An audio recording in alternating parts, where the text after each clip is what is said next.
Kevin Durso, 97.3 ESPN.com Flyers Insider, joins us now on Boardwalk Highlights. The Flyers, they had one scrimmage, they won in overtime, and now they got their first game of the round robin this weekend. Hockey is back in the bubble. And by the way, it is summertime. So it's a smile, it's a kiss, it's a sip of wine, it's summertime.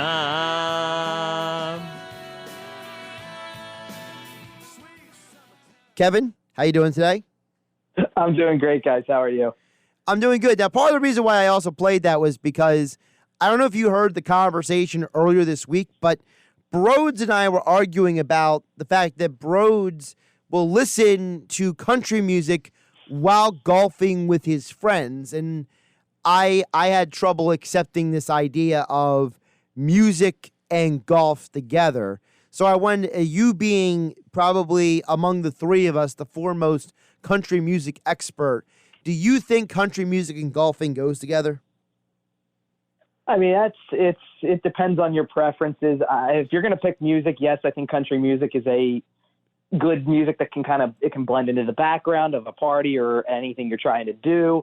I was kind of more on your side, Josh. I don't think it blends well in terms of music with golf. I play without. If I'm playing golf, I'm not going to be listening to music while I play. But there are people who do. There's people who turn it into a big party, and that's fine with me. Whatever preferences are, go for it. But typically, I'm not a guy who's listening to music while I'm golfing. Wow, who's this guy? Turn his mic off. Are you kidding me, Durso? This is the Flyers Insider and country music expert. I know, Kevin Durso. I am just hurt right now. Wow, I did not. By the way, the final results of that poll from the other day, 61% said yes to golf, music, and brews. So, despite the fact that Durso is with me, 61% of listeners, Hunter, went with you. Yeah, but being a hockey guy, us being both hockey guys, it hurts, right? I mean, it's not like a football guy didn't agree with me. It's another hockey guy. It hurts a little bit. Well, Jason Fitz agreed with you. That's true. So you got that going for you. Listen, I'll keep Durso in my camp, and you got Jason Fitz. How about that? Okay, we can do that. All right, Kevin, let's get to the hockey on the ice. So the Flyers had their game, an overtime win the other night. So I wanted to know from you, how did you feel about the way the Flyers look? Because I know for me, I was pumped to see them on the ice, but I was even more pumped by the way they performed.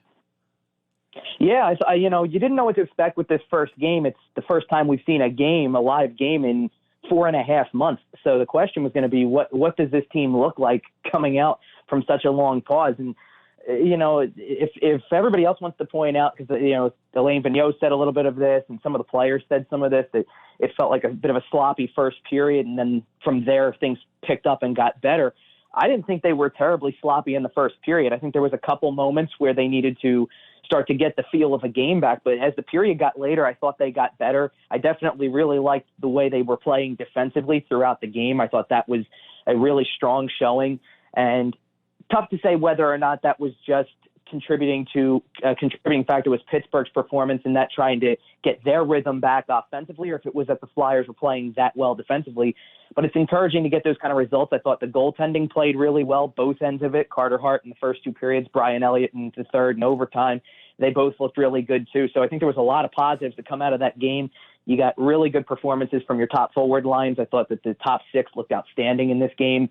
And then from there, to get the solid performance all the way around against a team that you knew was going to be hungry to show something in that one shot that they had for a tune-up before their qualifying round begins. They looked really solid all the way around, I thought, and I think that's a testament to the way that Alain Vigneault coaches a training camp and tries to get his team ready, because they slowly but surely kept intensifying the practices, and I think you saw a team that brought a certain energy level to it. It wasn't maybe as scrappy or physical as a typical Flyers-Penguins game would be, but I still think that they answered the bell the right way to start with and used this one exhibition game to their advantage.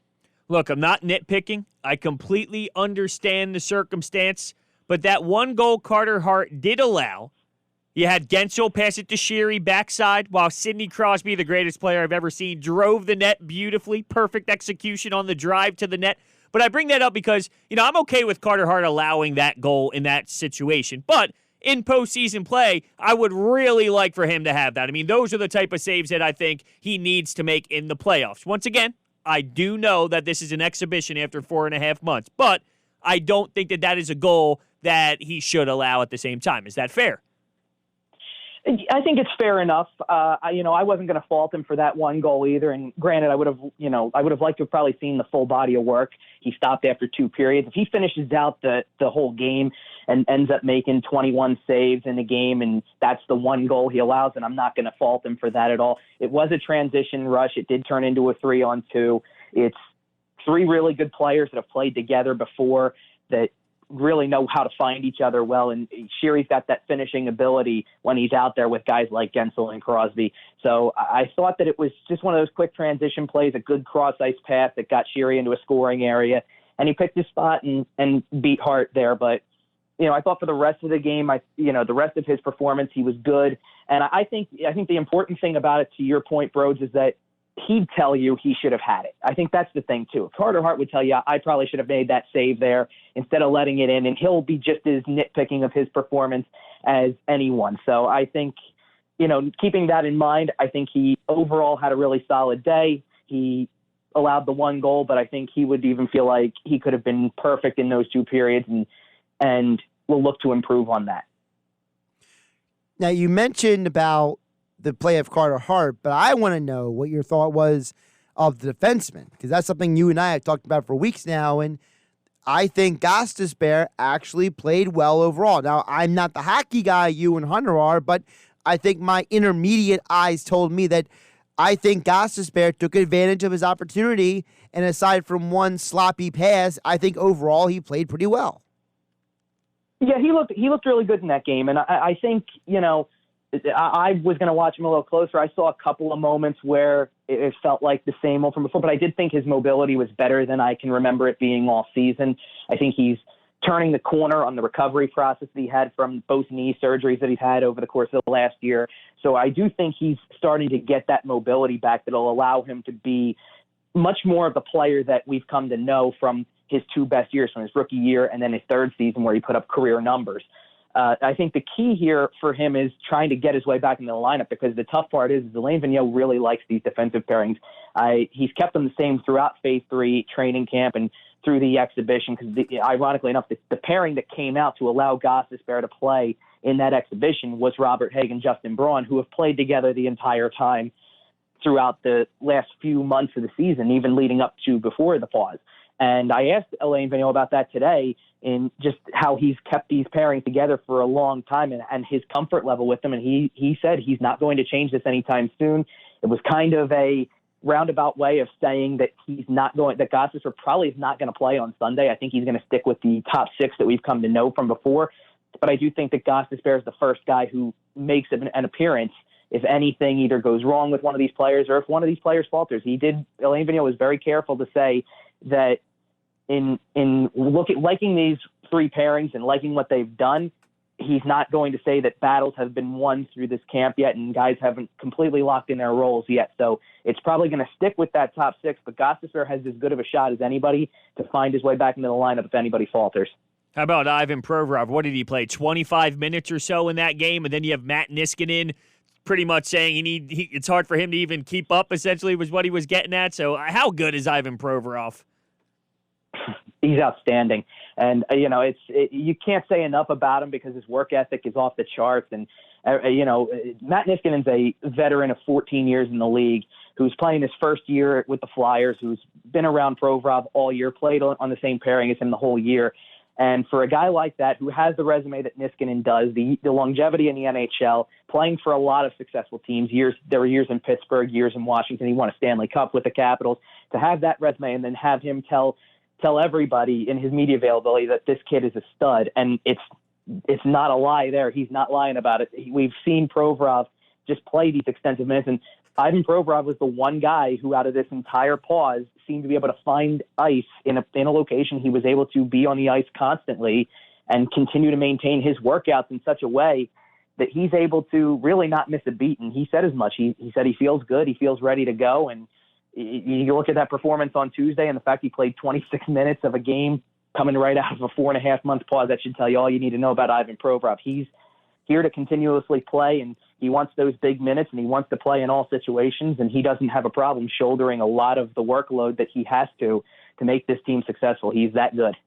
Kevin Durso joining us here on the Boardwalk kind of hotline on 97.3 ESPN. Make sure to follow him on Twitter at Kevin_Durso for all your Flyers and NHL news. Also, check out all of his writing over at 97.3 ESPN.com. Speaking of Provorov, we didn't get a chance to ask you about this because Broads and I had this conversation the other day. So the media asked Provorov about the whole, hey, you weren't in the NHL top 20 best defensemen in the league, and he got to have the comment of, you know, almost like I don't care. But I find it interesting because I was telling Broads, I want to know your opinion on this. You know, Sean Couturier was really low on their list. He wasn't even top 15, and to me, Couturier should be a top 10 centerman in the league.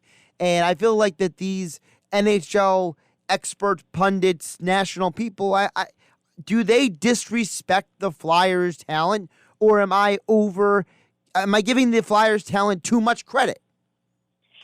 I think what ends up happening when these lists are put together and whoever puts them together, I think what ends up happening is two different things. One is there's such a read on the offensive statistics, and there is no Flyer player who really jumps out as an offensive dynamo. There's not a guy who they have who's a 40-goal scorer. There's not a guy they have who's typically consistently a 100-point guy. Yes, Claude Giroux had 100 points 2 years ago, but he hasn't at any other point in his career. So there's not a guy who stands out like that. And the focus goes to these guys who are superstar players with high offensive numbers. Austin Matthews, Connor McDavid, Sidney Crosby, Alex Ovechkin, and the list goes on from there with those types of guys. Leon Draisaitl, Artemi Panarin, the guys in the Hart voting, they're all in that category. And then you start to get down, and what the thing about the Flyers that I've always been impressed with this season is that it's not one guy. There's not a single guy on the team who really has a point total that you sit there and you go, he's the clear-cut leader. Any given night, it could be anybody who is the main contributor for this team. And I think that will help a lot of those players get overshadowed when it comes to these lists. And realistically, that's why I loved Provorov's answer to it when he was asked about it. The I don't care, I'm not playing the game to make some list like that. I think the only list that these players want to be part of is the list of names that go down the Stanley Cup. That's the goal, and I don't think they care how they have to do it. If they've got one guy who's an offensive stud who puts up the big numbers and gets on one of these lists, or if they've got 5 or 6 guys who consistently put up a certain point total or can give you a certain amount of production and don't really get the recognition for the rest of the league, I don't think they care about that. I think the recognition will come as they have playoff success. And this is a team that is very tight, and Claude Giroux said today it's the deepest team he's been on, which certainly is saying something when you consider the teams he's played on over the years. And that's what will define how successful this team is and how they are viewed nationally, is how far they go in the playoffs, not just this year, but how far they go in future years with this new young core, Sean Couturier, Ivan Provorov, Carter Hart, guys like that, who could very well make lists like that down the road if they continue the consistency of their performances. Yeah, there's no doubt the depth on this team is tremendous. So one of those players that has been stepping up is obviously Scott Lawton. How big is his versatility? You can play him at center. You can play him at wing. He can play on, if he's on your fourth line, now we're talking about 4 lines you can just roll, but he can fit in that third line. He could really fit in the second line if you wanted to. That's how big his versatility really is. So how big do you see it? He's a huge part of this team, and I think the big thing is that right now he's sitting on that second line left wing spot, and that hasn't been changed recently either. That's really been a consistent part of the lines for the last several days. And it was part of the top 6 that looked really good in that exhibition against Pittsburgh. It was great to see him have that contribution in overtime, too, because I don't think he gets a ton of minutes in the overtimes in a 3-on-3 as much. He got a shot there because of his versatility in that sense, too, that he's a winger, but he also has the ability to play center. So in 3-on-3, you can have him out there to take faceoffs, but he's also got the ability to play in a wing role at 5-on-5, good penalty killer, all of those things.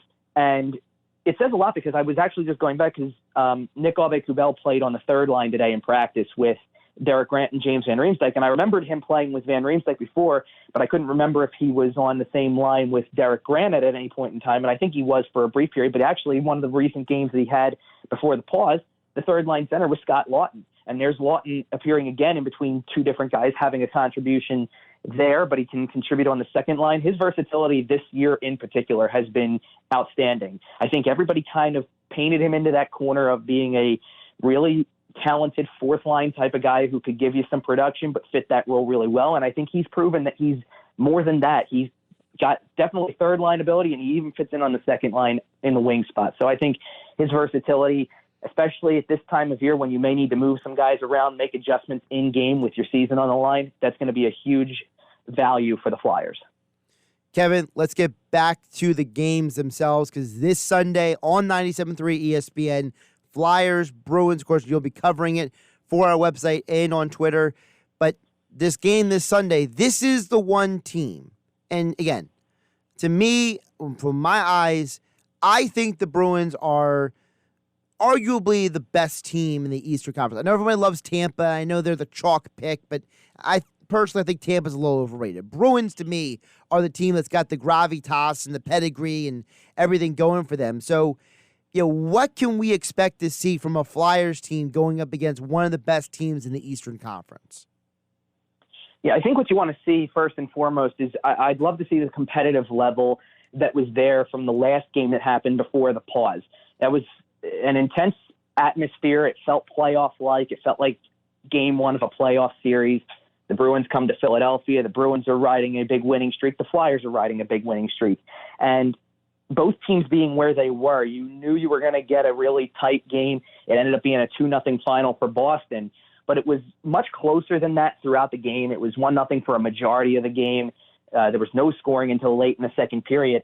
And the building that night, especially, it's hard to comprehend now because of the fact that this was before the pause and with a full arena at the time. But the building was ready to just lift and take the roof off the place on any positive thing that happened for the Flyers. If they would have scored the first goal of that game or tied the game at 1 at any point, then it might have been tough for Boston to finish that game off with a win because the Flyers were on such a roll. The crowd was really behind them and waiting for that moment to just totally come unglued. And it just never came. And Boston's that good of a team that they can account for that and they can take a team away, especially a team that was rolling like the Flyers. They can find a way to balance that out. The key thing for Boston on Sunday in particular is they played their exhibition game last night, and Brad Marchand left the game with what was apparently an injury. And we're still waiting to find out what his status will be for Sunday's game. And I like Alain Vigneault's answer to whether or not he plays, because Alain Vigneault basically said, look, they're a team that's been battered and gone through wars before in this season, and they've gone through times when their top players may not be able to play,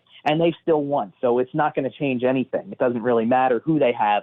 The approach still has to be the same, no matter who's in that lineup for them, whether Marchand's in or out, whether Tuukka Rask starts the game or Yaroslav Halak starts the game. It doesn't really matter. So in all seriousness with this team, Boston's the team. I think I agree with you guys. I think that they're the team, at least out of the top four, that has the biggest potential to be there at the end of this thing. And I think that this is going to be probably one of the biggest tests the Flyers face over the 3 games. I think Tampa certainly looked good in their exhibition. Boston's going to probably have a chip on their shoulder from their exhibition because they did not look near as good as people might have expected, and I think they're going to show how much better they are in this first round robin game, especially now that it carries some meaning. And, I think Washington's kind of sitting in the middle of both of those where, they had a solid first game, but, there's certainly some question marks there, especially when one of their goaltenders wasn't able to make the trip with an injury. So Boston, to me, is the team that you want to try to be most on the same level with after the round robin and see how you line up against them. And I think this is going to be a great first test for the Flyers in round robin to see where they stand with this team. I know Alain Vigneault has discussed this in the past, but how do you think this team plays the round robin rounds? Like, at what point do they value being healthy going into the first round of playoffs and then value trying to get that first seed?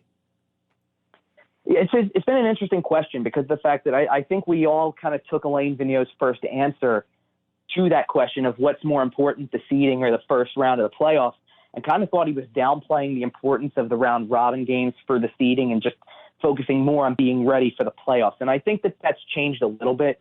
I think everything with this first game is going to be business as usual. You go out, you try to win the game, and you do whatever you can to be as competitive in this game and win this game.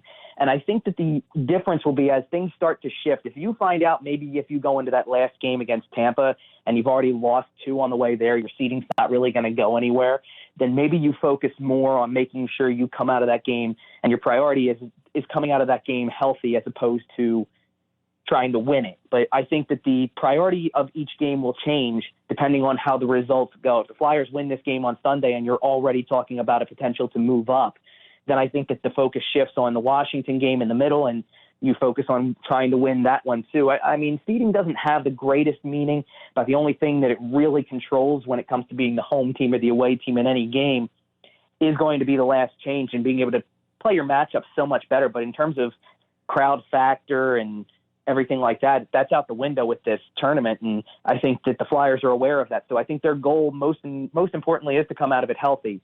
But I do think that they will determine how much they feel the need to try to keep winning these games if they get off to a really good start on Sunday.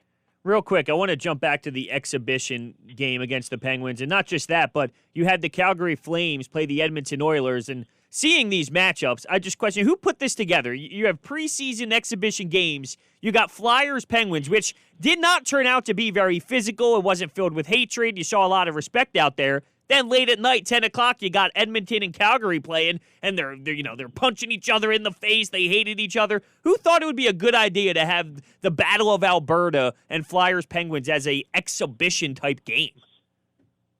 You know what? I don't know if this is completely true or not, but Carter Hart said in one of his media availabilities during this week, said that he believed that he had heard that NBC put them together, and I guess did it to try to draw audiences when you can put as many rivalries on the board as possible. So you get Flyers Penguins, you get the Battle of Alberta, you get a Toronto Montreal game in there. You throw some of those matchups in there. You do the 2 New York teams, the Islanders play the Rangers. You try to get, I guess, something out of that. I don't know how true that is, but it would be pretty interesting. It sounds reasonable. Kind of made for TV. It does, and it would be interesting if it was a made for TV event kind of. Well, that leads me to my next question. I'm glad you guys went this direction. The made-for-TV product. They obviously outfitted the arenas for the television product. What were your thoughts on the elements of the broadcast, and do you think they could have done anything better or differently? I really liked it, and it was tough to watch in the very beginning, I think because it was hard to evaluate watching the Flyers Penguins between my focus on trying to see how the team looked, but also it's the first game we had to really go off of. Because I watched more of the games throughout the last couple of days. I really enjoyed the way they did it, and to my knowledge, they haven't completely used all of the elements they have in place. There are certain aspects of this that are coming out for the games that start tomorrow and Sunday and then continue throughout these qualifying round series and the round robin games. I don't think up until last night they didn't have crowd noise pumped in. They did use the goal horns for both teams, the goal songs for both teams. The visual aspects of this, while the screens are there and you've got to look at how they will look on a broadcast, they weren't being used the way that they are expected to be used in these rounds. So I'm still curious to see how this, but from a camera angle standpoint, from the way local broadcasts sounded, with you had home team broadcasters in the arenas where they typically work. All the local guys for the Flyers were in the Wells Fargo Center broadcasting while watching on monitors. I thought all that came off pretty well, and the camera angles looked pretty good, and there wasn't really too much to complain about. They really made it feel like, even for playing in an empty arena, that there was some element of normal. You kind of forgot that there was nobody there after a couple of minutes of watching it, and you focused on the play of the game. And that's a good sign for the NHL and their model for presentation is if you can look at it and kind of almost not even realize that people aren't there and just enjoy the game for what it is and maybe get a little bit of a different perspective. The camera angles that they have that are on that are kind of floating over top of the play a little bit, that looks pretty good after a couple of different times seeing it. Those are all aspects of this that can really change the way that people see the game, and I think it could be really good to have that out there for fans who may not watch all that often, who get to not only see players that they may not be used to seeing on a regular basis, but also get to see it in a way that most people have never seen it before. My favorite part of everything, and this is just a personal preference, what I purposely did was when the Flyers game was done, when Scott Lawton scored that goal, I immediately flipped over to NBC Sports Network to see who was working the game. And when I saw the A team was Catherine Tappan, Sharpie, and Anson Carter, I knew hockey was back, Kevin. And that's what got me pumped up, because when they put the best team on the post game for Flyers Penguins, I know it's real. And Kevin Durso is going to be covering it every game, every week. The first game officially back is this Sunday right here on 97.3 ESPN. Kevin Durso, follow on Twitter at Kevin_Durso. And as all guests, he appeared on the Boardwalk Honda Hotline. Kevin, always appreciate the great work. Thanks, guys. Appreciate it.